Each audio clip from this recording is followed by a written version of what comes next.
my name is Jason, and I'm here for a Daily Dose of Hope, day 347. So nice to meet you, and nice to see you again. A Daily Dose of Hope is an attempt to stay in the middle path. We are in a yin and yang universe. There are two different sides, and what we can do is we can go in the middle of the two different sides. We don't have to be in the one side or the other. We can be right in the middle, walking down the middle path, not jumping into the polarities of either side. This is something that was shared in the channeling yesterday, that the polarities have been charged more than normal. The reason that they've been charged more than normal is to force us into the middle path, or force as many of us as possible into the middle path. Because as things are so charged, things become very, very leaning to one side or the other. And as that happens, more and more people will drift towards the middle path. And that is part of the process of this ascension process. And once we get into the middle path, then we are not controlled by our emotions anymore. Instead, we have a clear vision. We can understand what's going on. We understand that there are two sides that are playing out, and that is the nature of this reality, and we allow them to play out the way that they need to, but we don't jump into judgment or fear or anger or sadness. So that, in a nutshell, is what a Daily Dose of Hope is. Now, before I begin, I'd like to share my site and some of my offerings. So I have spiritual guidance, and let's see, so spiritual guidance, I have three different types, three different sessions: a 1-question session, a 30-minute session, and a 60-minute session. And you can look below for testimonials. And I also have a membership group that meets twice a month. And you can find that if you go to the offerings button, and then you'll find this. And it's called Lightworker. And so what it is we meet twice a month to have channeling sessions.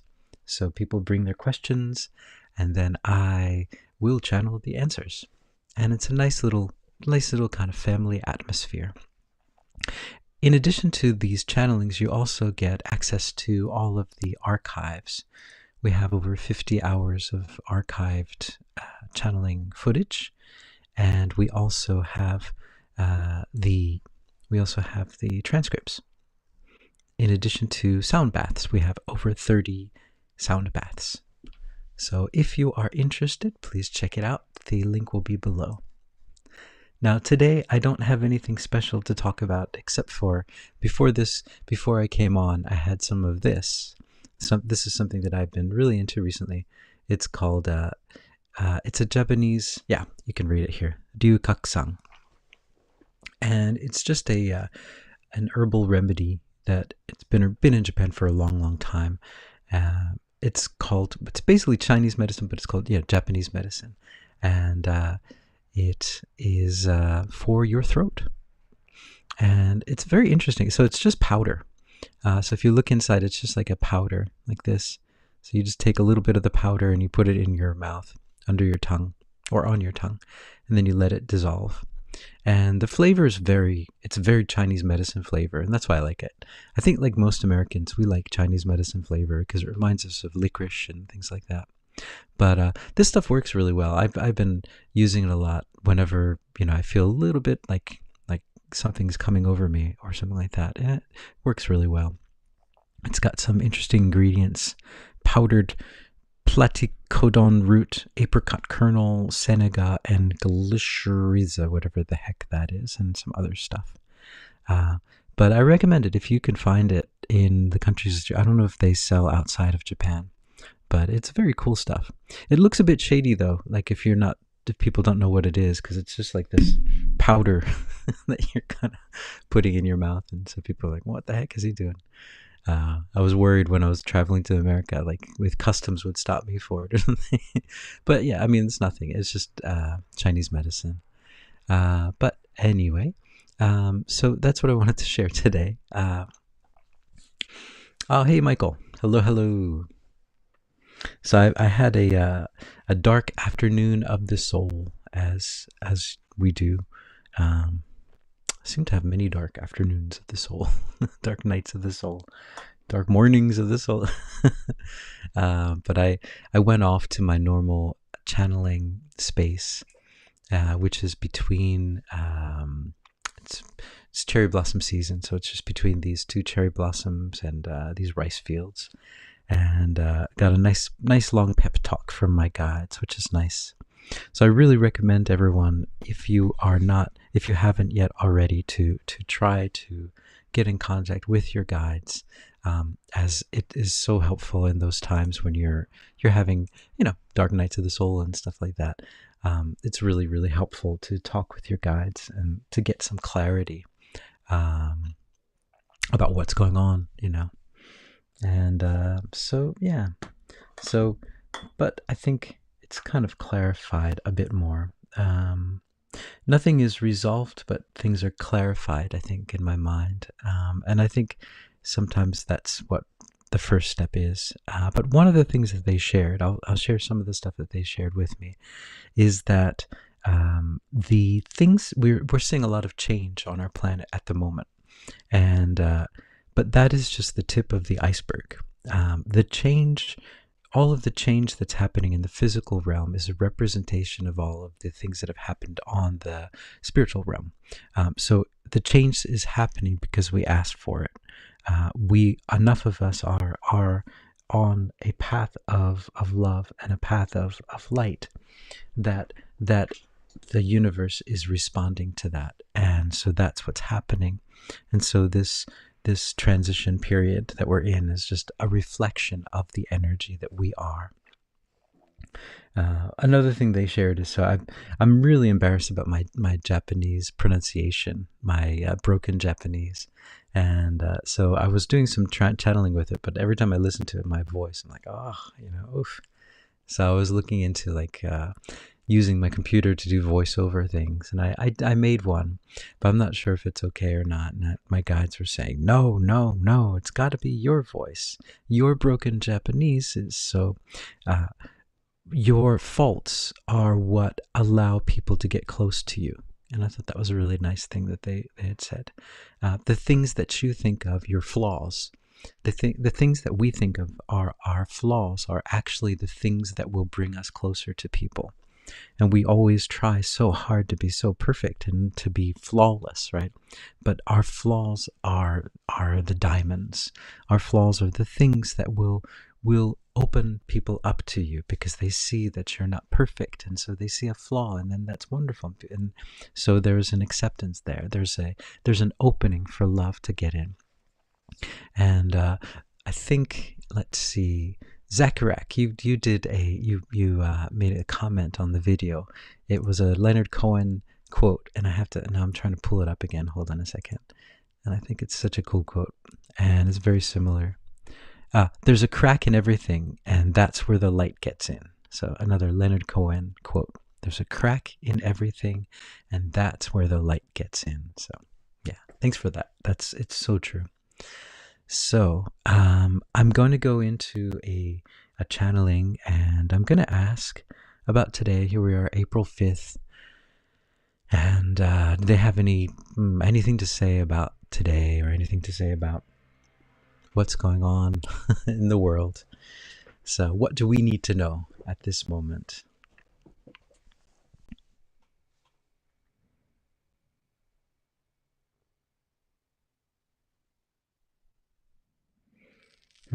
Greetings, we are Sandalphon, and we are here, and we are here, and we're here. And what we would like to talk about today, what we would like to bring forward today, is that your world is moving about in its way. It's moving very quickly, more quicker than before. And time itself has been speeding up, as you all have noticed. But what we would like to bring forward today is that even though this world is sped up and time is sped up and everything is moving so quickly, you don't have to move as quickly as the earth is moving. You can move at your own pace. You can set your own pace. You don't have to keep up with the world. You don't have to keep up pace with all of the changes that are happening on your world. What your job is to keep up with you, to keep up with your pace, to keep up with the pace of your heart, to listen to your heart, and to ask, where is it taking you? And to be very honest about your heart. What is your heart trying to tell you at this moment? And that is what we would say to you. It's very important because the time is an artificial construct. Now, it is true that time is being sped up, and that is true. But there is also an artificial construct to the time that you're experiencing as well. You see, there is, as this being talks about, the yin and yang universe, and there are two forces at play. And that's why it is always so important to stay in the middle. That way you don't get involved in the battle, in the wars, in the fights. Instead, you get involved in the neutrality, in the love. And that's what this is all about. All right. Sorry, there's a lot of distractions for some reason. Everything's really noisy. All right. I'm gonna go back in. Here we go.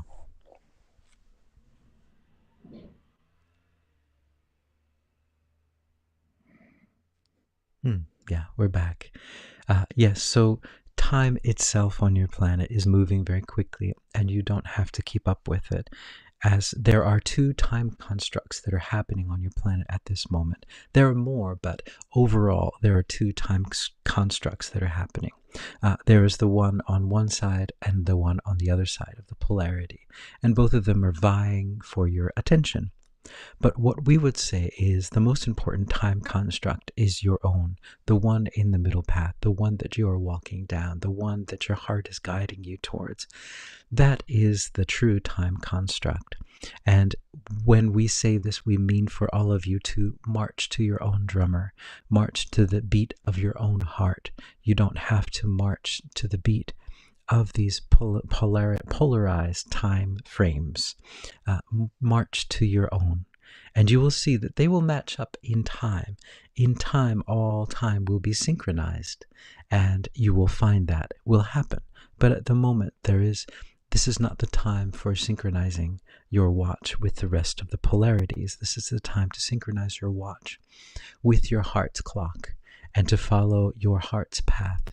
And if that is moving very, very slowly, that is okay. If it is moving quickly, that is okay. It is listen to your heart's speed. Okay, good. All right, so yeah, and I'm doing this visioning thing. So if you guys are joining in, so at least 10 minutes, about 10 minutes a day of visioning the world that you want to see, the life that you want to see. And so the way that I do it is I spend the first minute or so in visioning, like waiting for visions to come. And then afterwards, I start creating the things that I would like to see in my life. And just like all manifestations or manifestation techniques, you see it as already happening. And you're thankful, I'm thankful that this has happened, kind of thing. So you see it as already happened. Rather than I would like this to happen. Yeah, I see it as already happened. I'm so happy that this happened and that this happened. And yeah, as we are approaching, as they've said, the end of the transition period and the beginning of the creation period. So yeah. About the you said, Michael, tell us about the dark afternoon of the soul. Yeah, it's just one of those things. It's you know, the situations haven't changed, but it's sometimes they hit you differently. And you just have to deal with it, I guess, and find hope again. So yeah, I guess when you think of like a dark night of the soul, it's a time when you lost hope. So I lost hope for a bit this afternoon. I got it back, almost 80% of it, I guess. Yeah, but that's what we do, that's what's the Daily Dose of Hope is about, because I think we're on this crazy wild whirlwind tour of our reality, and sometimes it's moving so fast that you lose your hope along the way, and you have to kind of go around to try to find where you lost it. So Yeah, I'm going to go into a pocket of peace then. And this is a pocket of peace for hope, a hope pocket of peace. So I'd like you guys to imagine that you are in a place that makes you feel the most relaxed, and just be in that place and just feel that wonderful feeling of being relaxed. And as Sandalphon said, listen to your heart and just be quiet with that nice feeling. Ah, it feels so good. And just imagine a golden egg of unconditional love just kind of approaches you, surrounds you, and just makes you feel so good. You feel so loved and relaxed and hopeful. It feels really good. Ah, and this love is unconditional love, and this is your birthright, and it is there for you, and it has always been there for you.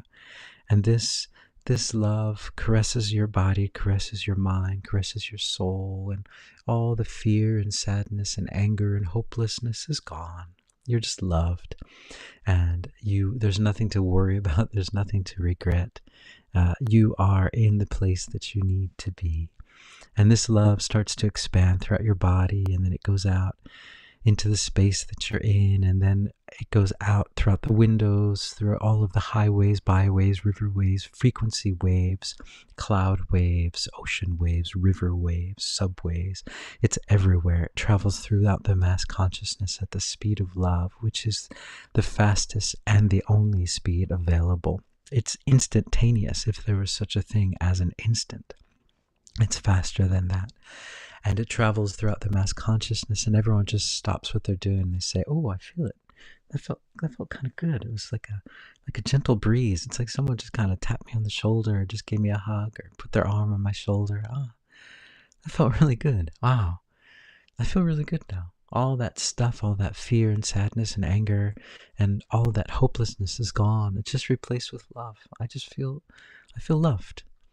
And that's what this is, the love, unconditional love, which is our gift that we are given, and it is also what we're made of. We're made of love, and we just forgot about it. And so we see everyone around the world just saying, "Yeah, that's right. I've got the love now." And this is the universe has my back. The universe, love has my back, and I am love. And all these things that were getting me down, all these things that were taking away my hope, they can't take my hope away. That's mine. That's mine. I'm taking it back. That's mine. Because you can't take that away. You can't take what I am away. I am love. Being love, I'm also hope. And so we're sending that hope out into the world, so that everyone who's lost their hope, we're just giving it right back to them. And they're finding that they didn't lose it. They just forgot that it was right there, right inside of them the whole time. They just needed to look inside a bit more, look a little deeper inside, and you'll find it. That's where it is. And so this love is going out, and it's turning all the stories of sadness and fear and anger into love stories, love stories, love stories, and hopeful stories. All the stories are stories of such intense hope that it brings tears to people's eyes just hearing about the hope, the hope, the hope that they've got this. They can do this. They're gonna be okay. You're gonna be okay. We're all gonna be okay. We're fine. And all right, so we've got this. Yep, exactly, Michael. We've got this. Michael, you say, understand, it's really tough. Yeah, but we've got it. We'll get through this thing.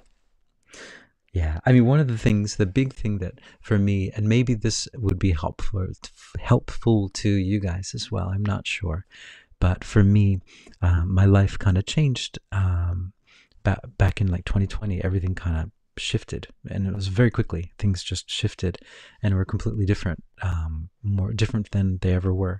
And I lost my bearings, and I lost my whole concept of what my life was about, and that place that I'm in is continuing. It's been going on for 5 years or so. So, and I was kind of feeling like, what am I doing? What am I doing? What is this, like 5 years? And am I just like, I'm lost? How long am I going to be lost for? And so what they did say was that this is not, and I also felt like it was kind of like, did I waste all this time? Am I just floundering somewhere? And but their answer was that the rug was pulled under from under me for a very specific reason. And the rug was pulled under me, and that's what really kind of triggered me to start channeling, and to start following my passion for healing and for channeling, things that I was a bit afraid of jumping into. But once the rug, the metaphor, right, the rug was pulled under me in my life, I just realized, like, oh, well, since there's no rug, there's nothing underneath anymore. There's no reason to not do what I'm supposed to do or what I feel is right. So, and that these past 5 years have been, in a sense, a bit of a training time, and that I needed to be outside of reality, outside of being plugged into the kind of third dimensional kind of stuff. I've been pretty unplugged, in a sense, not in a metaphorical sense. I've been pretty unplugged from a lot of life, I guess. And and that was also something that I needed to do. I needed to experience all of these things, because what's about to happen is the whole world is going to be unplugged, and it'll be a bit of a rough ride. So they needed people to kind of have been unplugged already to help out a bit. So I don't know if that helps anyone else. If it doesn't, that's fine. If it does, I hope I'd be happy if it does. But if it doesn't, that's okay as well. Just wanted to share. So I hope you guys are hopeful, and hopefully I will see you all tomorrow. And as they maybe say in Okinawa, go beach. I went to the Okinawa shop and I was looking for this, and they don't sell it anymore. It must have been a one-off sort of thing. Anyway, guys, so I hope you're hopeful, and hopefully I will see you all tomorrow. Thanks, Michael, for joining in. I hope you're doing well, and ciao for now. Yep, love you too.